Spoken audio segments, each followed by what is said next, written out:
ભાઈ કદી પાર્ટી તો ગોત, મારે મારી જમીન વેચવી છે. કેટલામાં વેચવાની છે? ખાલી 1 કરોડમાં. 1 કરોડમાં તારી જમીન વેચાવી તો દઉં, પણ 2 લાખ રૂપિયા મારી દલાલી થાહે. અરે આપી દેશ ભાઈ, તું ખાલી ગળા ગોત ને. ભાઈ તારે જમીન લેવાની હતી ને? હા ભાઈ. એક જમીન આવી છે, રોડ ટચ છે, 1 કરોડ રૂપિયા કહે છે. હા તો લેવાની જ હોય ને.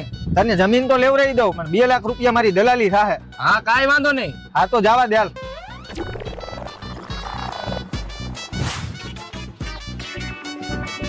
ભાઈ તારે જમીન વેચવાની હતી ને, તો એ તારી જમીન લઈને આ ભાઈ લેવાની છે. મારે હવે જમીન નથી વેચવાની. કા? મારી ઈચ્છા. હાલ ભાઈ કર ગાડી ચાલુ અને જવા દે. શું થયું ભાઈ? અરે ભાઈ પેટ્રોલ ખાલી થઈ ગયું. સારું હાલ તો હું જાઉં, મારે હજી બીજી ઘણી જમીનોના સોદા કરવાના છે. और अभी तो रुको, क्लाइमैक्स अभी बाकी. તમારા જમીન કેટલામાં લેવાની હતી? 1 કરોડ રૂપિયામાં. અને ઓલાના દલાલી કેટલી દેવાની હતી? 2 લાખ રૂપિયા. તમારે જમીન કેટલામાં વેચવાની હતી?